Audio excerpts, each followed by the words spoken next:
여러분 안녕하십니까? 일본 정부가 후쿠시마 원전 오염수의 바다 방출을 결국 승인하면서 수산업 비중이 높은 부산도 비상이 걸렸습니다. 정부는 수산물의 방사능 검사를 강화하겠다는 계획인데 보다 실질적인 대책이 나와야 한다는 지적입니다. 첫 소식 송광모 기자가 보도합니다.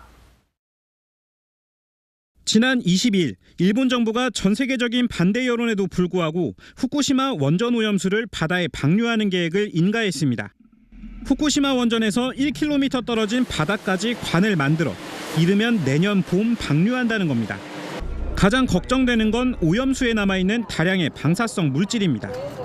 일본 정부는 삼중수소는 희석하고 인체에 더 치명적인 60여 종의 방사성 물질은 방류 전 없애겠다고 밝혔지만 여전히 검증 대상입니다. 해외 연구들에 따르면 이 오염수는 이르면 7달 뒤 제주도 앞바다에 도달합니다.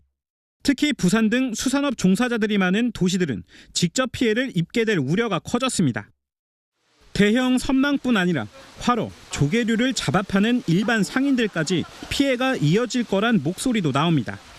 조그맣게 장사하시는 분들이든 부산 여수인 자갈치나 이런 곳에서는 수산물 판매량이 더 줄어들 것이고 원산지가 다르더라도 수산물 아니야 원전수가 아니라. 더 큰 문제는 오염수 속 방사성 물질이 바다를 타고 언제, 얼마만큼 영향을 줄지를 다룬 국내 과학적 연구 역시 부족하다는 점입니다. 때문에 오염수 방류를 금지해달라며 부산에서 제기된 소송에서도 피고인 도쿄전력은 법원에 소송을 기각해달라고 요청하면서 오염수 피해 주장은 전혀 입증되지 않았다고 으름장을 놓기도 했습니다. 정부는 유통되는 수산물에 대해 방사능 검사를 강화해 안전한 먹거리를 확보하는 데에 우선 주력하겠다고 밝혔습니다.